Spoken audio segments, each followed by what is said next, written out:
Salam alaikum, Azul Filaoun, bonjour. Ils n'apportent rien de nouveau, ils ne brillent que par leur médiocrité, qu'ils savent si bien étaler comme si elle était du mérite, de l'innovation. Ils ont des ancrages douteux, chafouins, qui ne se déclinent que sous des formes voilées. Ils procèdent de démarches troubles, pour le moins équivoques. Ils font feu de tout bois dans leur prétendue défense de la liberté, des libertés à l'emporte-pièce, taillées selon les humeurs du moment ou de la pensée dominante. Et ils enfourchent, sans les revendiquer toutefois, le cheval de l'islamophobie et de l'arabophobie. Ils ont trouvé la panacée du parfait escamoteur.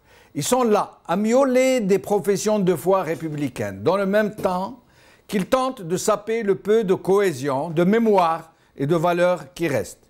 Il n'en fallait pas plus pour s'attirer les faveurs des éradicateurs de tout acabit, dont ils deviennent le chevalier Bayard et la passionnariat, des éradicateurs qui se recrutent dans les eaux, excusez du peu, nauséabondes de l'extrémisme berbériste et de l'islamophobie. Je dis bien de l'extrémisme, déclaré ou non. Ces petits malins à la petite semaine deviennent vite les icônes et les héros des milieux les plus haineux et les plus occidentalisards du pays. Une minorité particulièrement agissante qui a investi, que dis-je, qui a infesté les réseaux sociaux et qui, même si elle est totalement coupée de la société algérienne, celle des vrais gens, s'est occupé néanmoins le terrain, trompé les observateurs sur sa véritable représentativité parce que ceux qui y adhèrent pratiquent la technique du blitzkrieg, des attaques groupées, simultanées et par vagues répétitives. Ils se donnent le mot, ils jugent de plusieurs pseudonymes, ils battent le rappel de leurs troupes souterraines, de leurs escadrilles vrombissantes de méchanceté, de leurs divisions blindées, ou qasdarine devrais-je écrire ou dire, et ils savent faire croire qu'ils sont forts parce que plus les mouches sont obstinées et collantes, et plus elles sont susceptibles d'agacer les pachydermes, voire même de les faire fuir, parce que leurs essaims attirent souvent l'attention de charognards et de prédateurs autrement plus conséquents. Mais ils ne sont pas seuls, les éradicateurs, les islamophobes de tout poil, à faire de pauvres canards boiteux des aigles qui planent au-dessus des cimes. Ils sont loin d'être seuls, parce qu'ils ont les meilleurs alliés qu'ils pouvaient espérer, excusez-moi. Des Daesh, les Daeshistes, qui ne s'affichent pas en tant que tels, eux aussi, bien souvent. Des gens qui n'ont que le nom de Dieu à la bouche, qui se croient investis de missions divines, qui sont là à pontifier sur tout et rien, qui n'ont que des masha'Allah en guise de postillons, qui, selon leur propre appréciation sur les uns et les autres, distribuent leur satisfecit loukoum ou se lâchent de leurs imprécations pétantes. Ils se croient investis d'une mission divine, d'une feuille de route civilisationnelle. Ils sont les schnabts de Dieu et de l'arabisme étriqué, et pourtant, ils sont les meilleurs ennemis des deux, puisque ce sont eux qui rendent si populaires et presque sympathiques toute cette chienlit qui grouille et s'étale au plus haut sommet de l'État, qui pérore et se rengorge, qui même arrivait à croire qu'elle est le sel de la terre, une promesse de fraîcheur au milieu des miasmes peu chers. Oui, c'est grâce à ces daechistes de la pensée et à leurs pendants de l'autre côté du trottoir, les éradicateurs, qui hurlent et éructent que ces piètres personnages deviennent des figures de proue.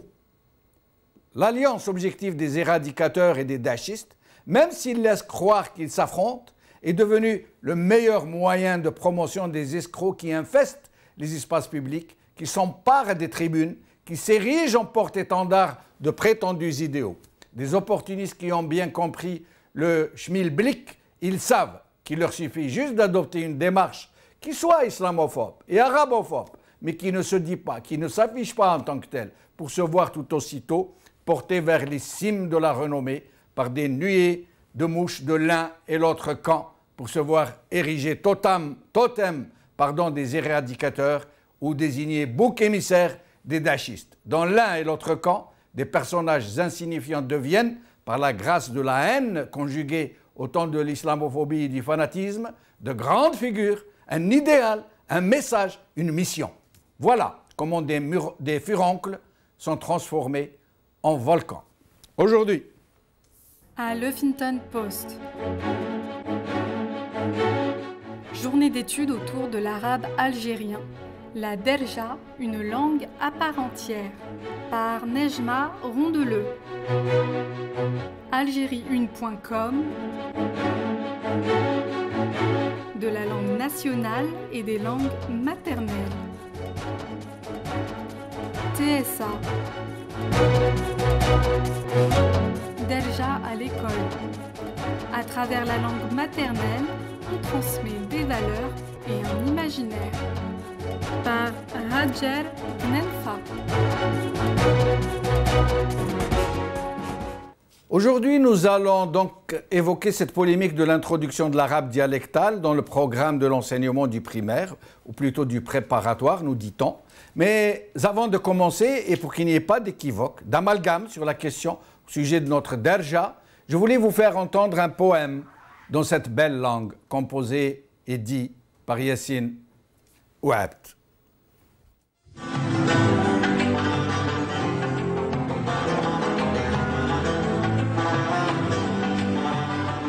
نقول غريب من الغربة النادي واللي يحس كيفي واللي غريب كيف يحس بيا غلبني الشوق يا سيادي تزاير غالية عليا هضروا بالخير على بلادي وما ننسى لكمش المزية إذا حكمت حاجة في يدي نقول هذه ريحة البلاد ونبدا نتخيل وحدي فرحة الناس في العياد نتخيل روحي نقضي في وسط السواق والعباد سيدي عبد الرحمن سيدي سيد في بلاد السياد نتفكر حومتي القصبة صغري ويا مات المسيد يا مات العز والمحبة ويا مات السعد السعيد بلاد جدي وجد بابا فكري داني للبعيد باش ما نبكيش نصيب سبة ونقول نعود من جديد علي يا قمري وفرفر عليك ألف سلامة ولمان راك تصيبو مقابل البحر قبة من البعيد تبان بدي سلامي للجزائر بلاد سيدي عبد الرحمن باب جديد الغالي من ناس وبقى خالي فيه ناسي ورجالي والله ما ينصابوا سيدي محمد الشريف مول الاسم الظريف يا مزهيك والضيف وسائل تعطي له جوابه نطلع العين المزوقة مع حبابي نتلاقى ننسى تعبي مع الشقا يزهى الحبيب بحبيبه نحكي على سيدي رمضان مول القيمة والبرهان من وحش كراني لهفان وقلبي دق بعدابه نحس بقلبي يدق في السسطرة والربع طرق تم يتلاقى وزنق وتم الشجعان ينصابوا نحكي على بير جباح منه خرجوا شجعان صحاح شو هذا ضربوا الكفاح وخلوا تاريخ في بوابه قد ما طال الليل لابد يطلع النهار وتشرق شمس الفجر وتنور لك الطريق كل يوم ان شاء الله تطفى هذا النار نهواك نحبك وما زال فيك نطيق حتى فوق القبر ويفتح النوار وكل يوم يا بلادي تخرجي من الضيق خاطري خبرني وخبر خاطري بشير شفاك يا بلادي قرب وما يطول تتبدل الساعة وتجي ساعة الخير ودعاء الخير عند ربي لابد مقبول تنشف الدمعة ونفرشوا الحرير معليش يا بلادي غير شدة وتزول وكل يوم إن شاء الله تطفى هذا النهار. Avant de recevoir mon invité sur le plateau, au téléphone et par Skype, je remercie Michel Pison qui est avec nous au téléphone et nous a demandé de la libérer assez tôt. Nous allons solliciter son avis sur la question. Elle est inspectrice des études primaires et secondaires au Royaume-Uni, spécialiste des langues. Elle a bien voulu nous donner donc son avis. Michel Pison, merci d'avoir accepté notre invitation. Bonsoir et salam alaikum à tous.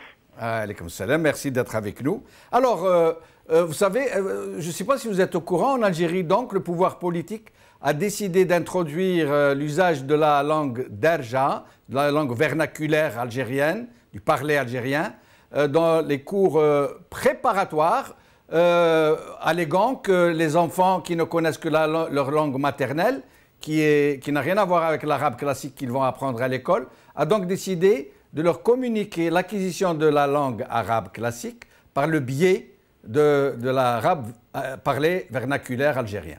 Qu'est-ce que vous en pensez?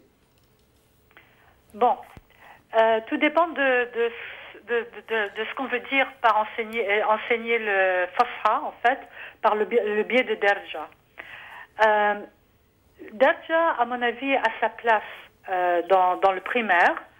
Et j'ai reçu moi-même des témoignages d'Algériens que je connais de plusieurs générations qui m'ont expliqué que lorsqu'ils étaient à l'école, les enseignants ne faisaient pas assez cas de Derja pour expliquer Fosra et que bien souvent ils étaient perdus par cette langue classique qu'ils ne comprenaient pas, qui n'était pas parlée à la maison, à condition que cette langue ne soit utilisée que comme véhicule, comme outil pour progressivement favoriser un apprentissage total vers Fosra.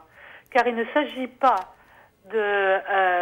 d'enseigner d'abord Derja pour arriver à Fosra. Il faut simplement l'utiliser comme outil pour aider à la compréhension.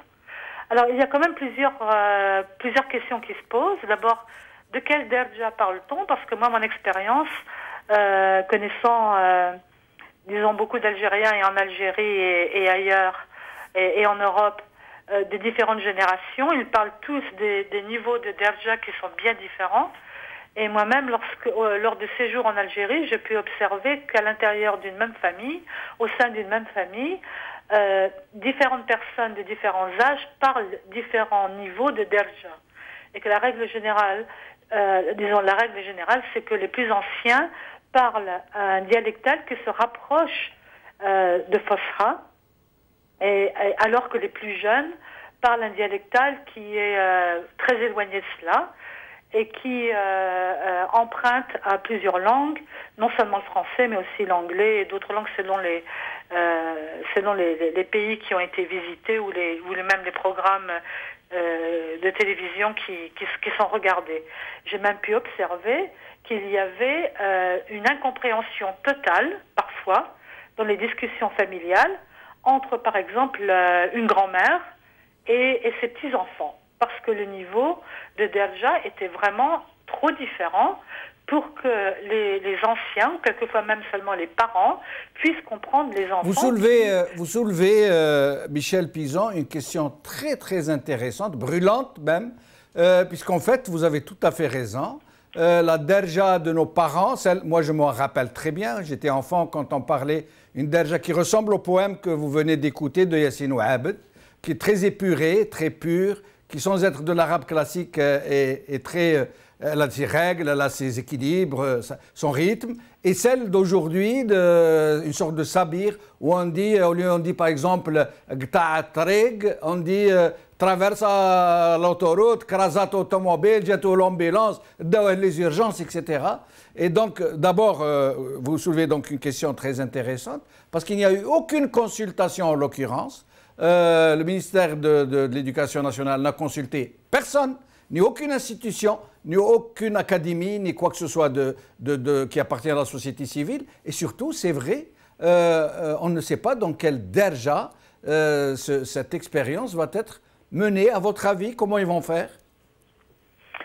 Je n'en sais rien, je ne suis pas à leur place, mais il est bien certain que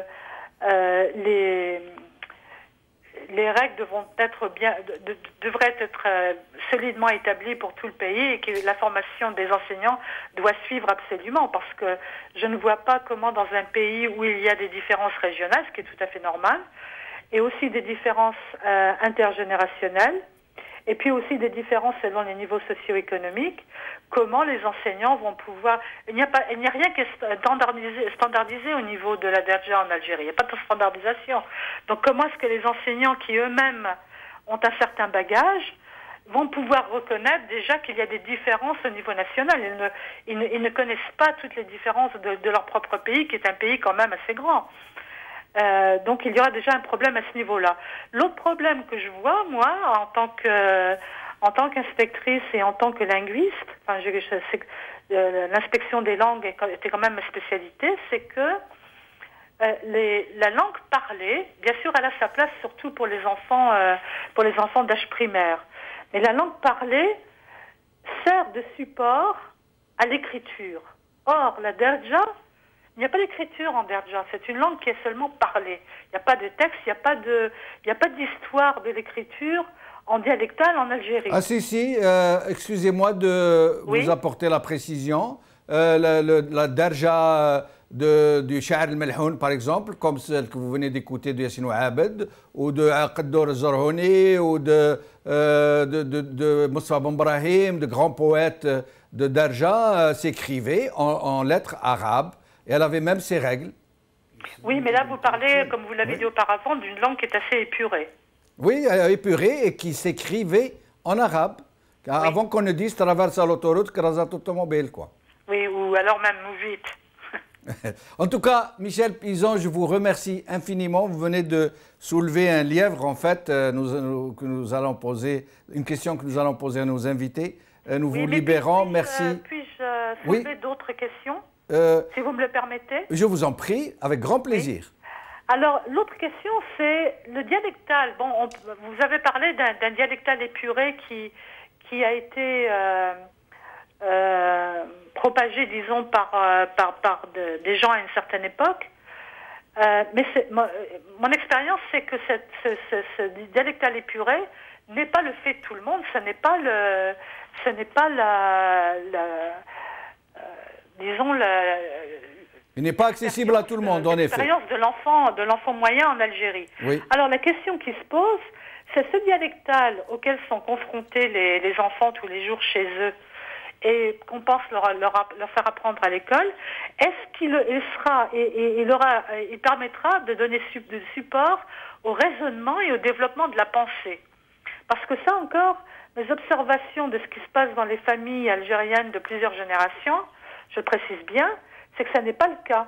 C'est que lorsque, par exemple, les mamans veulent entrer dans une conversation très précise avec des enfants en ce qui concerne leur travail scolaire ou pour donner des explications sur des choses très précises, comme par exemple les mathématiques ou la science, elles virent automatiquement sur une autre langue, par exemple le français ou l'anglais.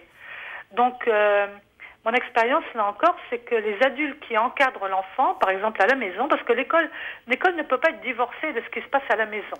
Parce que l'autre volet de l'éducation de l'enfant, enfin le volet très important, c'est la famille. Alors, dans les familles, les gens sont-ils à même de donner ce support au développement du raisonnement et de la pensée? Ont-ils un niveau dialectal qui leur permette de faire ça?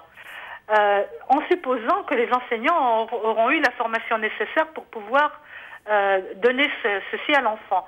L'autre chose que je voudrais dire, c'est que je peux faire une comparaison avec les dialectes qu'on parle en France encore. Moi, je viens d'une région de France où on parle le dialecte, toujours. C'est pas simplement un fait de l'ancienne génération, même les jeunes générations le parlent toujours. Et si je pense à toutes les générations de 1900 à nos jours, il n'a jamais été question, au niveau primaire, et encore moins au secondaire bien sûr, mais au niveau primaire, de passer par le dialectal régional pour leur apprendre le français. On leur a appris le français qui ne se parlait pas à la maison, je précise bien. Moi-même, j'ai des grands-parents à qui je n'ai jamais entendu parler français à la maison. Ils ne parlaient que leur dialecte. Cependant, parce qu'ils étaient allés à l'école primaire où on leur avait appris le français, ils étaient capables de lire le journal et d'écrire des lettres en français. D'accord. Donc, cette expérience, en fait, n'est pas le seul fait de l'Algérie. Il y a énormément de pays où on parle des dialectes régionaux. Et puis, l'autre chose que je voudrais dire, c'est qu'en Algérie, il y a aussi un autre phénomène, c'est qu'il n'y a pas simplement derja, il y a aussi des vraies langues, comme par exemple les langues berbères, dont le kabyle fait partie. Oui. Alors là, je voudrais faire une analogie avec, par exemple, ce que le gouvernement britannique a réussi ce qu'en Grande-Bretagne on a réussi à faire avec le gallois, c'est que là où, dans les régions du Pays de Galles où on l'a désiré, le gallois, qui je le précise est une langue à part entière et non un dialecte, est enseigné avant l'anglais au niveau primaire. Mais il ne sert pas de support à l'anglais, il est enseigné comme langue maternelle effectivement, et l'anglais est enseigné comme langue étrangère, avec un système qui permet aux enfants d'être bilingues très rapidement. Et il s'agit de deux langues. Donc aussi, bon, ça c'est un autre débat, c'est ne pas faire l'amalgame au niveau culturel. avec des populations qui sont diverses, et en ce qui concerne les Berbères, qui ont effectivement leur propre culture, et qui, s'ils souhaitent, pour ceux qui souhaitent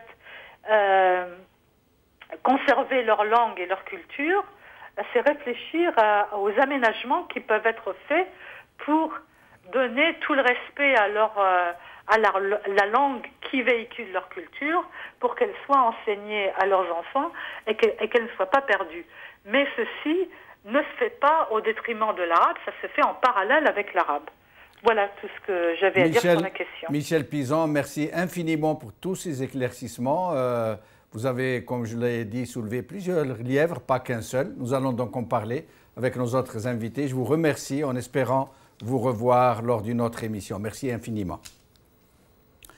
J'ai le plaisir de recevoir aujourd'hui sur le plateau mon collègue Rachid Messaoudi. Il a été traducteur et journaliste en français et en anglais avant de reprendre ses études pour un diplôme universitaire de phytothérapie médicale. Nous aurons par téléphone Sofiane Sakhri, porte-parole de Jil Jadid, et par Skype Abdou Sammar, journaliste et rédacteur en chef d'Algérie Focus. Rachid, merci d'être avec nous. Je vous remercie. Oh, je te remercie. Voilà. On est collègues, on se tutoie. Oui, bien sûr. Alors, qu'est-ce que ça t'inspire, cette polémique? D'abord, avant de commencer dans le vif du sujet, si je peux dire, moi, je pars dans cette polémique, j'essaie d'être neutre. Mais je dois quand même relever certaines outrances. Dans quel pays au monde, le ministre de l'Éducation nationale ne maîtrise pas la langue officielle et nationale de son pays? Par exemple, supposons qu'en France, Mme Vallaud-Belkacem, ministre de l'Éducation nationale, ne parle pas français. D'origine marocaine. En fait. D'origine marocaine. Mais elle est française. Oui. Mais supposons qu'elle ne parle pas le français, qu'elle ne le maîtrise pas, alors que le français est la langue officielle de la France. Ou qu'ici, en Grande-Bretagne, au Royaume-Uni, le ministre de l'Éducation nationale ne parle pas l'anglais. C'est quoi cette histoire? Eh bien, c'est une aberration. Le problème, c'est que chez nous, dans les pays du tiers-monde en général, tout vient d'en haut. Tout est imposé d'en haut. On nous choisit la ministre qu'on veut, on nous impose le gouvernement qu'on veut, et donc les gens n'ont pas de choix. Tandis que dans des pays comme la France ou l'Angleterre, etc., il y a une démocratie, il y a un parlement. Le Parlement, c'est lui qui fait tout, c'est lui qui accepte et qui rejette, parce que les parlementaires sont les représentants du peuple.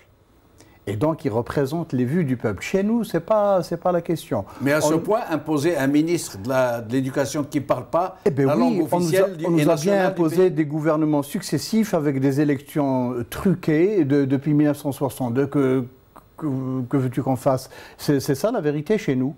Et quand on a essayé d'imposer Bouteflika, on l'a imposé. Quand on a essayé d'imposer un autre, on a créé un système qui se renouvelle en lui-même. Non, mais là, c'est trop outrancier. Oui, le problème... À la limite. Oui, aujourd'hui, on nous avance, on nous dit c'est un génie en la matière. D'abord, on demande à voir pourquoi c'est un génie. Et ensuite, à la limite... on ramène un génie en matière de pétrole, en matière d'économie, on ne lui exige pas la langue. Mais ministre de l'Éducation nationale... Eh bien voilà, parce que chez nous, en fait, je pense que toi et moi, nous avons vécu la période de l'indépendance où, durant les manifestations de décembre 60, on disait l'Algérie musulmane, il y avait cette volonté de regagner l'identité musulmane. Et pour l'identité musulmane, le support fondamental, c'est la langue arabe fosha. Le dialectal, ce n'est pas à exclure, parce que dans tous les pays... Mais il ne faudrait pas non plus que nous tombions dans l'extrême, parce que cette façon de voir a conduit à une certaine politique de marginalisation, d'exclusion de la langue berbère, du tamazirt, qui s'est senti agressé dans son identité, cette langue qui est la langue matricielle des Algériens, bien avant l'arabe, oui, mais qui a été mise de côté, qui s'est retrouvée marginalisée sur sa propre terre, et qui a conduit à des réactions j'allais dire presque légitimes, mais qui sont devenues des réactions très de haine. compréhensibles. Très compréhensibles. Ça a été une faute impardonnable de Ben Bella et des autres gens d'essayer d'insister sur l'arabité de l'Algérie alors qu'on avait la composante berbère qui était... Tout le monde se rappelle « Nahnu Arab, Nahnu Arab, Nahnu Arab », le fameux Ben Bella. C'était de la provocation. Ben Bella, ce n'était pas un intellectuel, ce n'était pas un penseur, c'était un nationaliste, donc têtu, un peu borné sur les bords, de toute façon maintenant. En tout cas, on reviendra, si tu veux, plus tard sur la question du berbère. Qu'est-ce que t'inspire cette polémique sur Derja? On viendra après ce qu'a soulevé Michel Pizan sur les lièvres qu'elle a soulevés, sur les grandes questions. Mais sinon, d'une façon globale, ça devient une grosse polémique. Le problème qui se pose, c'est que comme le dit Abdelhamid Brahimi dans un de ses livres, on nous a formé des gens au Maroc, 5000 cadres qu'on a placés au gouvernement. On les a formés en français, c'est la France qui les a formés. On les a placés au gouvernement dès 62. Et bon, on a fait des petits Français. Moi, je m'excuse, pourquoi le Maroc? Qu'est-ce qu'il a à voir? Je ne sais pas, c'est Abdelhamid Brahim qui dit que ces cadres... Le Maroc, ce n'est pas un pays ennemi, c'est un pays frère. Non, c'est les Français qui les ont formés là-bas. C'est sous le patronage français. Il y a une connotation, on va tomber dans l'antagonisme avec nos frères, nos voisins. Certainement pas, je ne fais pas cette connotation. Je m'excuse si... Oui, moi je l'ai compris comme ça. Certainement, nous étions un seul pays, les Marocains, les Tunisiens et nous. Nous sommes toujours... Exactement. Ici à l'étranger, on se marie entre nous, on se côtoie, etc. Ça, c'est autre chose. Inch'Allah, un de ces jours, on parlera du problème de l'unité maghrébine et j'aborderai tout ça. Parce que ça a été toujours quelque chose qui me tenait à cœur. Ce que je voulais dire, c'est que c'était des cadres qui ont été formés dans la langue française, dans la langue de Descartes, comme on dit, avec des arrière-pensées françaises qu'on a mis au pouvoir en Algérie et qui, eux, petit à petit, ont fait des petits eux-mêmes et qui ont cette francophilie en eux-mêmes et qui essaient de favoriser la francophilie. Et donc, ce qui s'est passé après l'indépendance, c'est qu'on a vu, par exemple, au congrès du FLN, les ulama, on leur a dit « vous sortez d'ici, vous nous laissez la politique à nous, vous vous occupez de vos mosquées et voilà tout ». Or, les musulmans, pour les musulmans, l'islam c'est un mode de vie, c'est la langue, c'est tout. Et donc il y a eu ce rebiffement de tout le monde dès qu'on touche à la question de la langue. De l'autre côté de la Méditerranée, il y a aussi cette mission civilisatrice de la France qui veut imposer sa langue, sa culture un peu partout en Afrique, pas seulement en Algérie. Et dès qu'on touche à cela, tu te rappelles peut-être en 92, lorsque le FLN, par réaction contre le fils, a essayé de parler d'une loi sur la langue arabe, il y a le Premier ministre français qui s'est levé de là-bas, il faut se réveiller, il faut lutter contre l'utilisation contre l'arabisation et la défense de la langue française. Et donc, il y a ce côté culturel chez la France. Le Monde dossier document en 82, si je me souviens bien, il disait là où la langue française s'implante, les produits français s'implantent.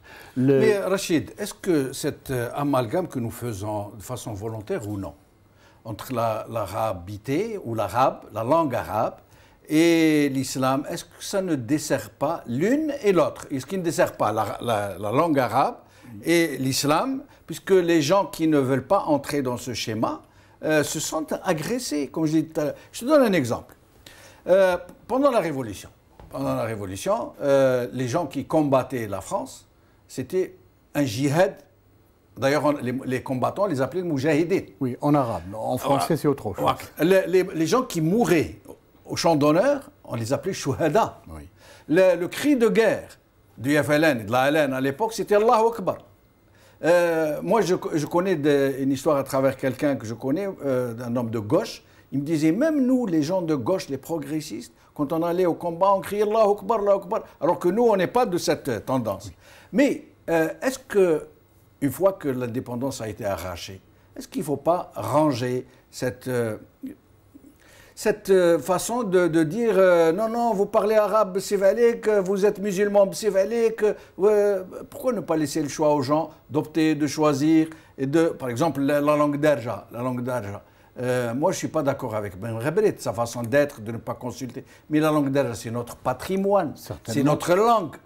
Pourquoi en faire un ennemi? Pourquoi dire non, non, Derja, ça fait partie de l'arsenal des francophiles, comme tu disais à l'instant, même pas des francophones, des francophiles. Derja, c'est un cheval de Troie pour démolir l'arabe de l'intérieur.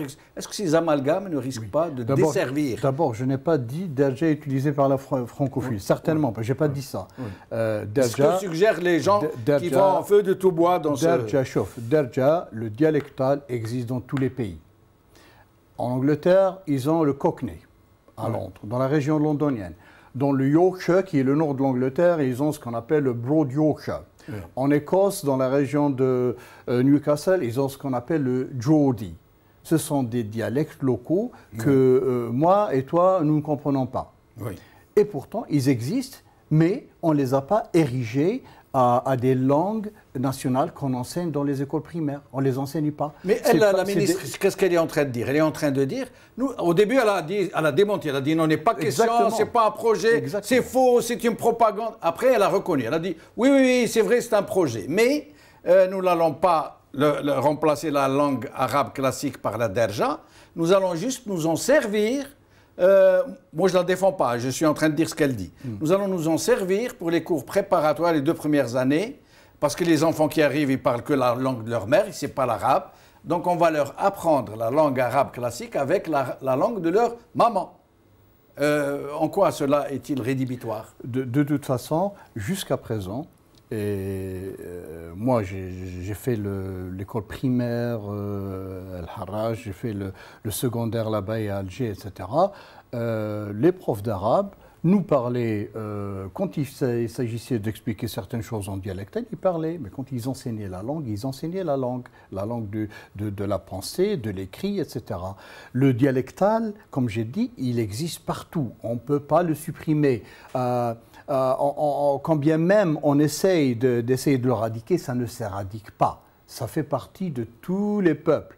Et donc, mais c'est une forme de communication orale qui change au fil des temps. Nous avons le dialectal du centre de l'Algérois, nous avons le dialectal de l'Oranie, nous avons le dialectal de Annaba, le dialectal du Sud. Et pourquoi Ben Rebret a opté pour une telle démarche? Il y a quelque chose qui se cache dessous Exactement. Ce que moi je vois, et ce que j'ai vécu en Algérie, c'est que dès 63-64, on avait les sections arabisées. Et moi, j'étais dans la section francisée. Bon, disons, j'étais, comme on dit, moukhadram. J'étais sur les deux, parce que j'avais déjà les antécédents arabophones. Et déjà, à ce moment-là, on entendait dans les écoles, l'arabe, c'est pas la langue des sciences. Regardez les arabisants, comment ils se comportent, ceci, cela. Il y avait cette truc. Et même à l'armée, quand j'ai fait mon service militaire, on voyait cette espèce d'antagonisme qui était beaucoup plus imposé par les francisants que par les arabisants. C'est une espèce de complexe de supériorité vis-à-vis de l'arabisant. Et donc, si tu veux, au niveau des intellectuels en général, on trouve cette manière d'être sur ses gardes, parce qu'on voit de toute façon dans les écrits français, dans les écrits de l'Alliance française, on voit qu'on parle de cette mission civilisatrice et ces valeurs universelles du français qu'on doit imposer un peu partout dans le monde, et ça fait peur aux gens. Je reviendrai vers toi dans un moment pour te demander si les partis islamistes qui font maintenant leur cheval de bataille de cette question ne sont pas eux aussi en train de trop pousser le bouchon, si je peux me permettre cette expression. J'accueille à présent Sofiane Sakhari, porte-parole de Jil Jadid. Merci d'avoir accepté notre invitation, Sofiane Sakhari. Je vous en prie, bonsoir. Bonsoir. Alors, Sofiane Sakhari, tout à l'heure, Madame Michèle Pizan nous a fait remarquer que d'abord, il faut savoir quelle langue d'argent nous allons utiliser, si le projet passe, de quelle façon. Et puis moi, la question que j'aimerais vous poser, vous en tant que politicien, pourquoi n'y a-t-il pas eu la moindre consultation sur le sujet, la moindre préparation, alors que le projet est annoncé pour bientôt, pour l'année 2016-2017? Bon, il y avait malheureusement une intention pour démontrer que la proposition de Madame la ministre Ben Ghebret est une proposition scientifique qui a subi un rejet irréfléchi basé sur un fondement idéologique de baptiste. Malgré qu'il y a, comme a dit la dame, il y a plusieurs derja en Algérie. Et l'arabe, c'est la langue qui unit les Algériens. Il faut souligner un point que la langue arabe... Oui, je vous en prie, Sofiane Sakhari. Sofiane Sakhari, je crois que nous l'avons perdu. En attendant, je reçois...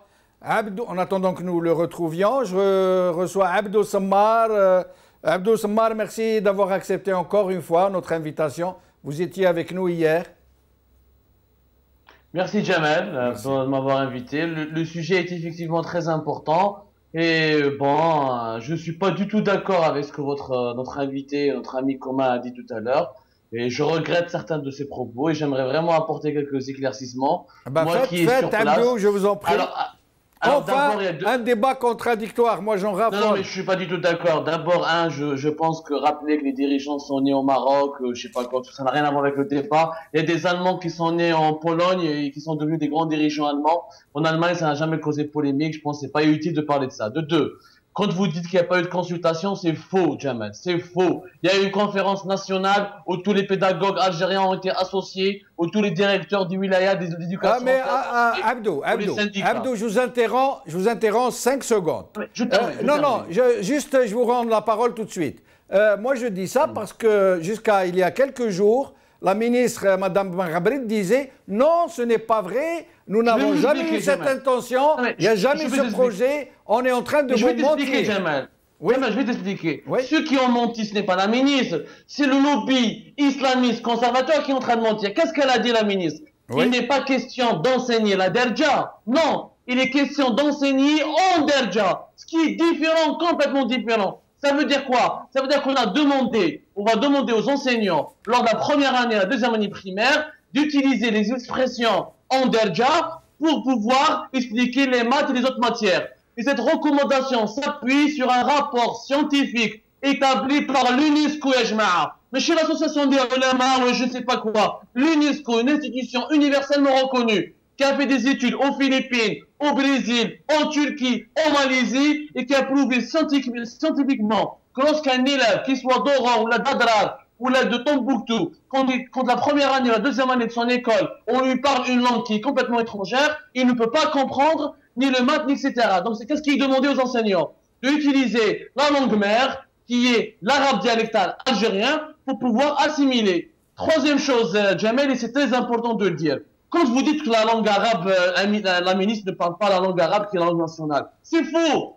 C'est faux, je suis algérien, la langue arabe, le fosha, ce n'est pas ma langue, nationale. Non, Abdou, je vous arrête là. Moi, je n'ai pas de questions tranchées. Moi, je dis que c'est la langue qui est la langue nationale et officielle dans la constitution algérienne. Maintenant que vous considérez que ce n'est pas votre langue, ça c'est autre chose. Non, mais c'est pas moi qui le dis. Quand on se réveille, donnez-moi un seul Algérien qui se réveille le matin, il dit à son père, Kayfa halouka ya abi. Quand on se réveille le matin, on dit Washrak ya baba. Alors il faut changer la constitution.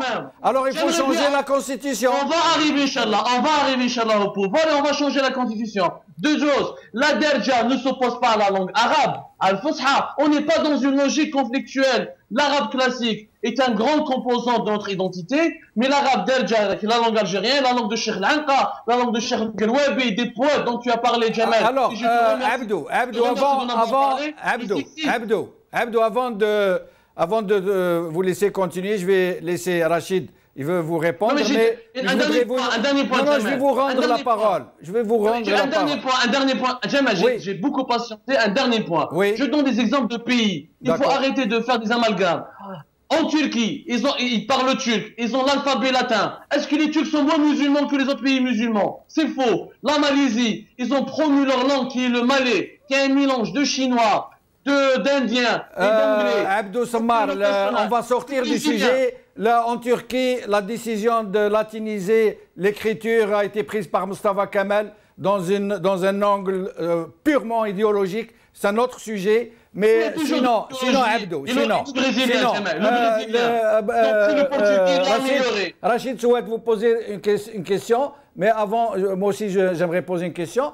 Moi, je veux bien qu'on utilise Darja pour apprendre l'arabe classique à ses enfants, mais est-ce que les enseignants ont été préparés? Est-ce qu'il y a un programme? Est-ce que, comme l'a dit tout à l'heure Michel Pison, cette technique va pouvoir permettre de véhiculer la pensée, de véhiculer le raisonnement? Je vais vous rendre la parole dans un petit moment. Rachid.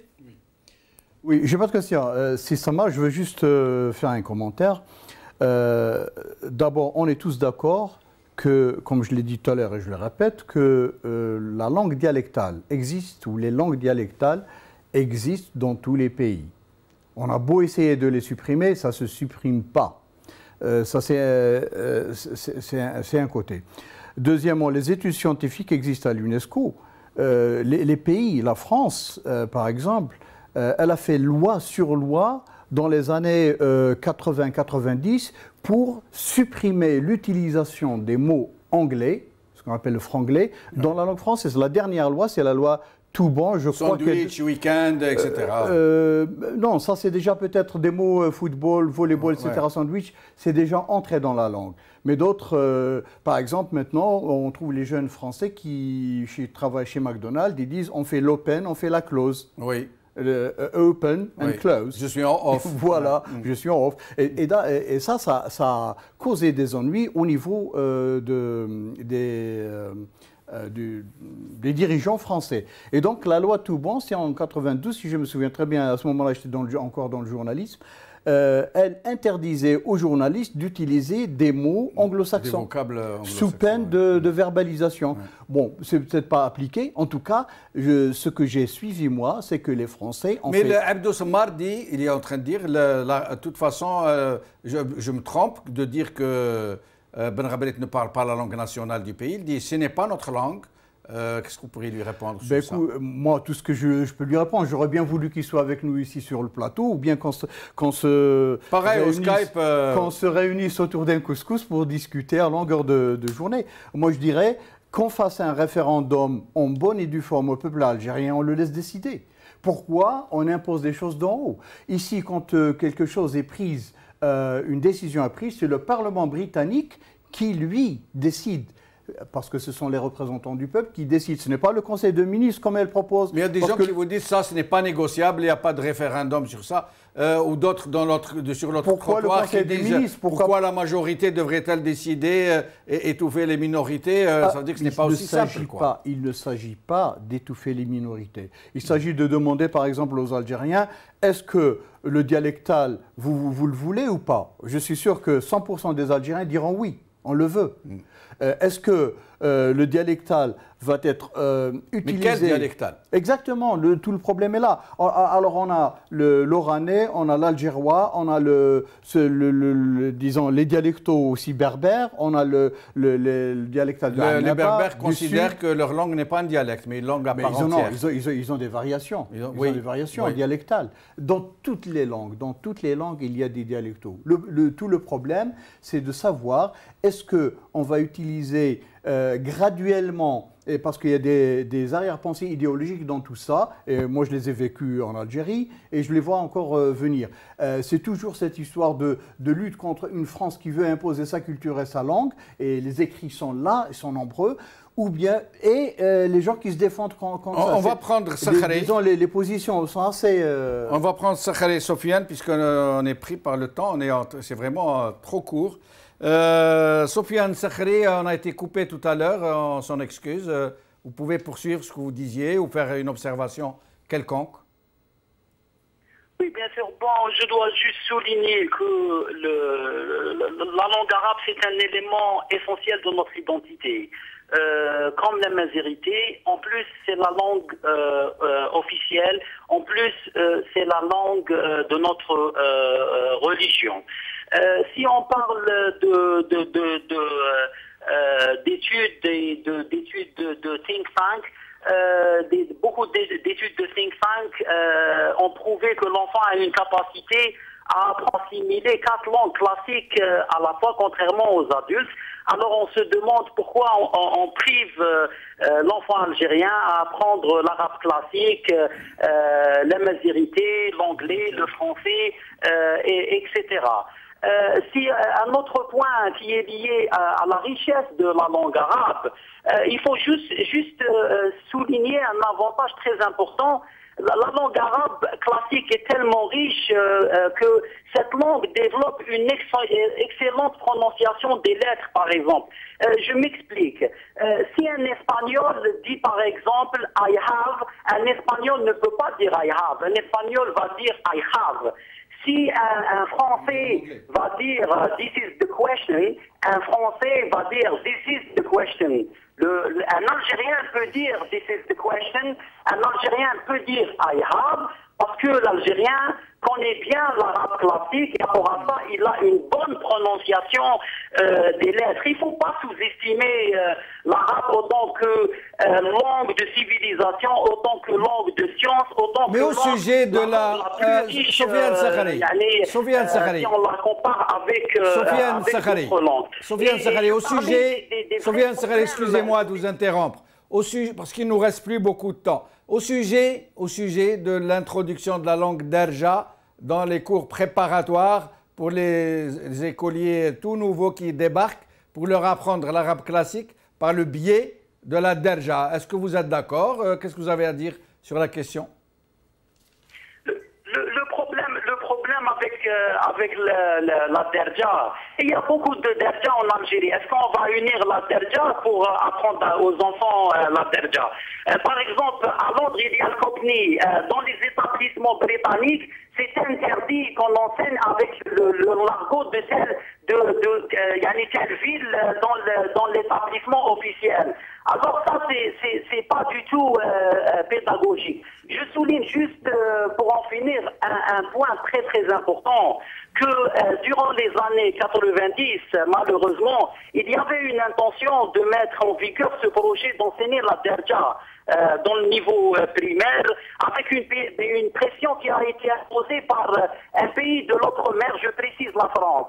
Mais le projet a échoué malgré les difficultés de l'Algérie sur le plan sécuritaire, économique et politique. Il y avait un rejet et une opposition par les autorités algériennes. Et on craint que cette fois-ci, l'équipe de Ben Ghabrek a lancé un ballon sonde pour tester si la société algérienne est prête à accepter ce projet colonial. Et alhamdoulilah, il y avait le projet de destruction des valeurs de la société algérienne a échoué. Et la preuve, ce projet colonial a subi un grand rejet et a démontré que الشعب الجزائري مسلم وإلى الأوروبية ينتسب. Soufiane Sakhari, je vous remercie. Je vous prie de rester avec nous jusqu'à la fin de l'émission. Rachid, tu veux répondre à un point et après on revient à Abdou Sammar. Oui, on lui laissera le mot de la fin. Je voulais juste aller peut-être dans le sens de Soufiane Sakhari. Ce qui est étonnant dans tout ça, c'est que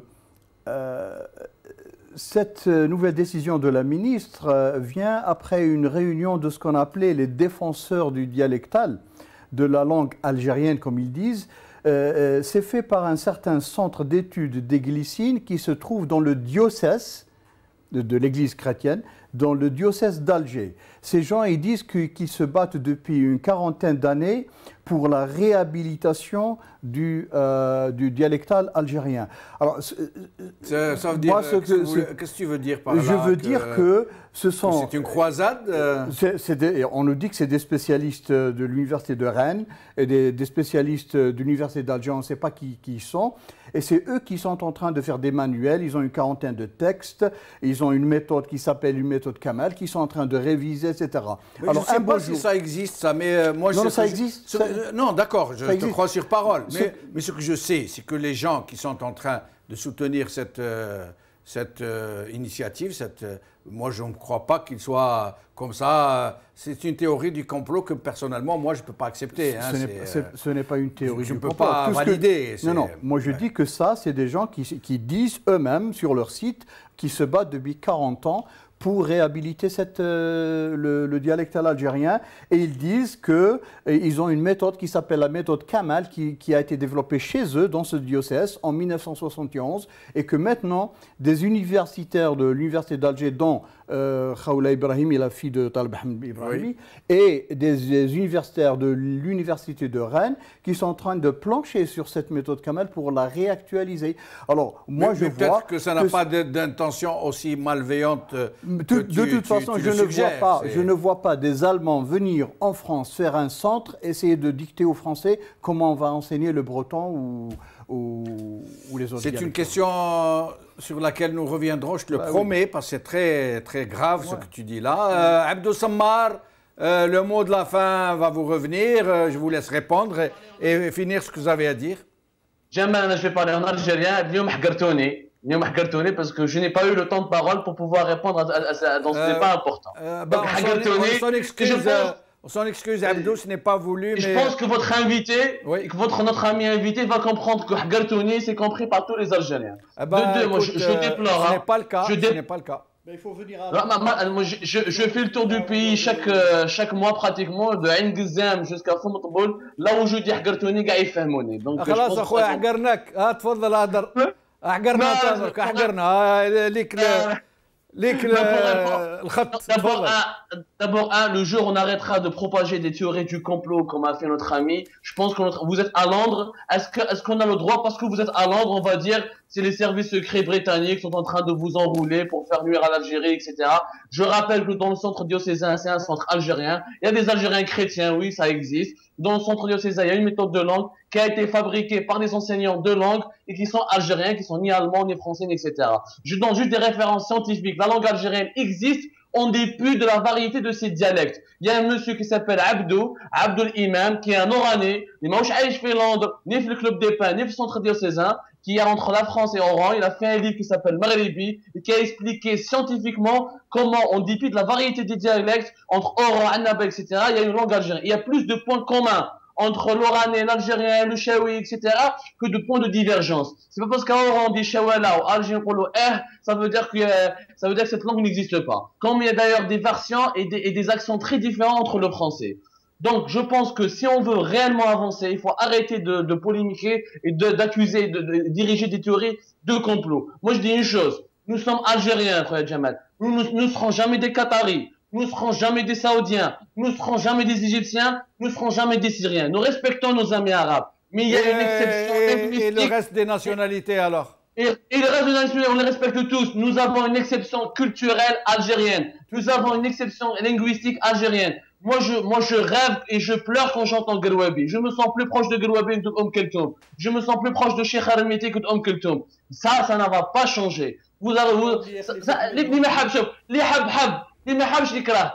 L'algérianité existe. Nous allons nous battre pour qu'elle existe, pour la développer encore. Nous sommes fiers de ce que nous sommes. Et je n'ai aucun complexe par rapport à quelqu'un qui vient d'Égypte ou d'Arabie Saoudite. Je ne veux pas parler l'arabe classique comme eux parlent. J'ai ma sensibilité et je veux que mes enfants comprennent sa sensibilité et grandissent dans une langue qui la comprenne. Et la langue dans laquelle ils comprennent, c'est l'algérien, c'est le berbère qu'on doit absolument ériger. Je dois juste dire, Jamal, une question. Je dis en arabe algérien, pourquoi maintenant on s'attaque à Madame Benrabret alors qu'elle vient de décider de diffuser l'enseignement de la langue amazigh dans 20 wilayas. C'est la première fois que la langue amazigh sera enseignée dans 20 wilayas. À ce moment-là, on a eu des lobbies, des gens qui commencent à monter au créneau pour dénoncer, pour s'en prendre à cette femme. Moi, je suis un opposant et je ne tournerai jamais le dos à mon pays. Et je suis fier de cette culture, cette exception culturelle, linguistique algérienne qui existe. Nous sommes là pour la faire exister. Merci Abdou. Voilà, on t'a laissé parler. Tu diras pas Bleh Garnak. Sinon, moi j'aurais voulu. Je sais que je n'ai pas donné la parole à tout le monde. Rachid aussi pense Bleh Garto. Sakhari Sofiane, je pense que lui aussi le pense. C'est parce que le sujet est tellement intéressant qu'il suscite tellement qu'il aurait demandé beaucoup plus de temps, peut-être une émission 2 ou 3 parties. Mais sinon, moi j'aurais voulu qu'on discute un peu plus avec plus de sang-froid qu'avec nos tripes. Or, malheureusement, dans un tel sujet, ce n'est pas facile du tout. Rachid, un dernier mot. Juste un dernier mot pour dire à notre confrère, Sofiane Abdou Sammar, que dans mon programme du vendredi, je parle en dialectal. Oui, je sais. Et même j'ai introduit des mots français. Alors, et qu'il ne m'accuse pas de polémiquer ou d'être fanatique ou quoi que ce soit. Écoute, Rachid, j'espère qu'on aura l'occasion de préparer une autre émission sur le même sujet. Ah, ce serait bien. Ce serait bien. Cette émission est donc terminée. Salam alaikum, khawa la khair, b'slama.